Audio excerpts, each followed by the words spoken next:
നന്നായി. പേഴ്പ്പിക്കാൻ എത്ര പേരായിരുന്നു. ഹോ, മത്സരമില്ലായിരുന്നു. കഷ്ടകാലം വന്ന ഒരാളും ഉണ്ടാവില്ല. ഇപ്പൊ ഇവിടെ സംസാരം എന്താന്നോ, കുട്ടിക്ക് ആരുടെ മോശായ എന്നാ അത് മേടിച്ച ആരും ഇപ്പൊ അങ്ങാടിയിലേക്ക് വരാത്ത.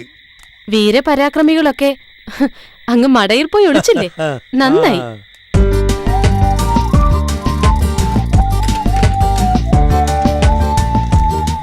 കുഞ്ഞുള്ള ഉടുപ്പും കുറച്ച് കളിപ്പാട്ടങ്ങളാ. ഫസ്റ്റ് ദയും കണ്ണീരുള്ള ഇപ്പോഴും നാട്ടിലുണ്ട് എന്നർത്ഥം. ഈ ചെക്കൻ കലക്കിയല്ല. വാങ്ങിച്ച മോളെ, ഓൻ അധ്വാനിച്ചുണ്ടാക്കിയ കായ ഞാൻ കൊടുക്കുന്ന തുച്ഛമായ ശമ്പളത്തിൽ നിന്ന് സ്വരൂപിച്ചെടുത്ത. ഓൻ ആൺകുട്ടിയാ. എന്നാ പിന്നെ ഞാൻ പോട്ടെ, എന്തെങ്കിലും സഹായത്തിന് ഓൻ ഉണ്ടാവും. രണ്ടാളും കൂടി വിടുന്നാലേ പീടിയയിലെ കാര്യം കടാവും. മമ്മക്ക എന്താ ചെയ്യാ? ഈ പൊട്ടിപ്പെണ്ണിനെയും ഈ ചോരക്കുഞ്ഞിനെയും ഒറ്റയ്ക്ക് വിടട്ടാ മതിയോ? ഒന്ന് കരഞ്ഞാ പോലും ഇവള് കേക്കത്തില്ല. ഈ ഓലമറയുടെ ഉള്ളിൽ കൂടെ വല്ല പട്ടിയോ കുറുക്കനോ ആ കുഞ്ഞിനെ കടിച്ചുകൊണ്ട് പോയാലോ? എന്റെ റബ്ബേ, അങ്ങനൊന്നും ഉണ്ടാവില്ല. മാത്രമല്ല, എനിക്കിതൊന്നും പരിചയമില്ല. ആരെങ്കിലും ഒരാളുടെ തുണയില്ലാതെ. അതിപ്പം എന്താ പറയണ്ടതെന്ന് അറിയില്ല. ആരും ഇല്ലാത്തവർക്ക് പഠിച്ചോൻ തുണയെന്നാ. എന്നാ പിന്നെ ഞാനങ്ങോട്ട്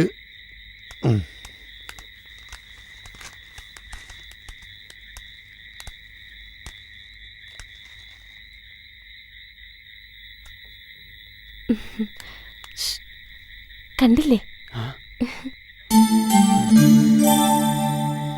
രാത്രിയല്ലേ, ഒന്ന് ശ്രദ്ധിച്ചോളൂ. ഞാൻ ഇറങ്ങട്ടെ.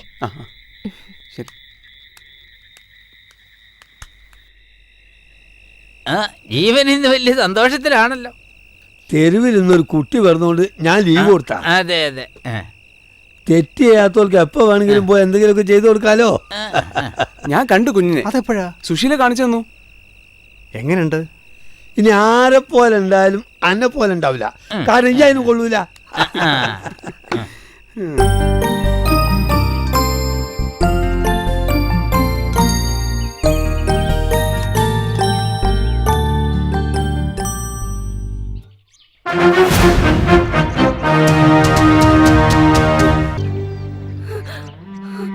ഇത്രയും ആൾക്കാർ നോക്കി നിൽക്കേ ഒരു സാധു പെൺകുട്ടി ആക്രമിക്കപ്പെട്ടു.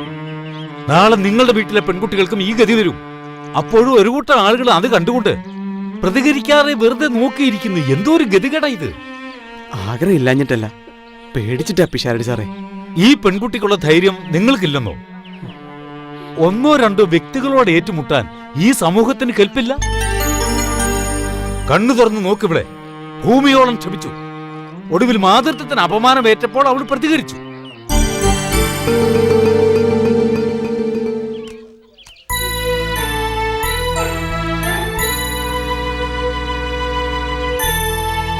സ്ത്രീ ശക്തിയാണ്, ചൈതന്യമാണ്. അതിപ്പോ മനസ്സിലായി.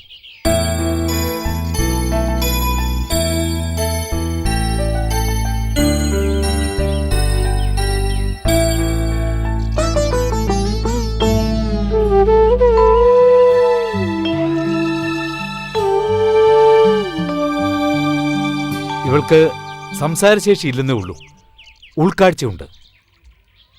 എന്റെ വീട്ടിൽ ഈ കുഞ്ഞു വളരട്ടെ, തന്തയില്ലാത്തവരുടെ മുമ്പിൽ തന്തയുള്ളവളായിട്ട്.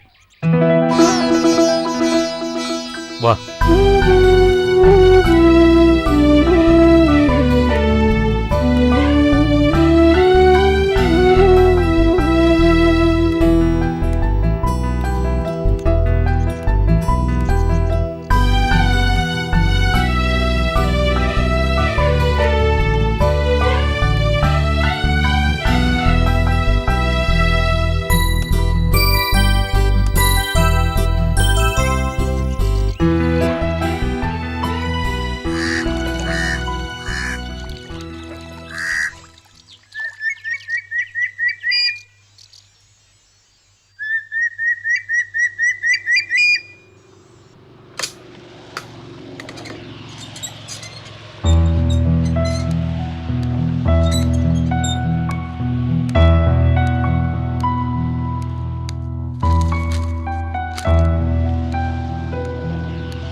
മാഷ് എൻ്റെ കണ്ണ് തുറപ്പിച്ചു. ഇനി എനിക്കൊന്നും ചിന്തിക്കാനില്ല. എനിക്കിഷ്ടമായിരുന്നു അവളെ. ആ കുഞ്ഞിനെയും അവളെ എനിക്ക് വേണം. ഒരാവേശത്തിന് ഇങ്ങനെയൊക്കെ പറയാൻ എളുപ്പമാണ്. ഇല്ല മാഷെ, ഒരാവേശത്തിന് എടുത്തു ചാടി പറയുന്നതല്ല. നല്ലോണം ആലോചിച്ചു തന്നെയാ. ഒരുത്തനെ ഇനി അവൾ ഉപദ്രവിക്കില്ല. അപ്പോ യുവത്വത്തിന് വാർദ്ധക്യം ബാധിച്ചിട്ടില്ല എന്നർത്ഥം. നല്ലത്.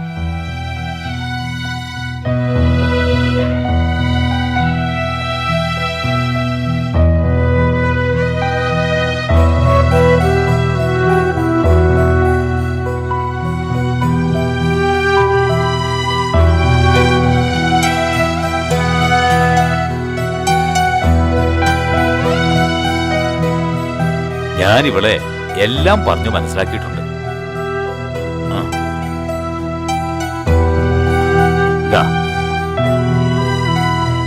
ഈശ്വരൻ നിങ്ങളെ അനുഗ്രഹിക്കട്ടെ. ആയുഷ്മാൻ ഭവ, ദീർഘസുമംഗലി ഭവ. നടന്നോളൂ.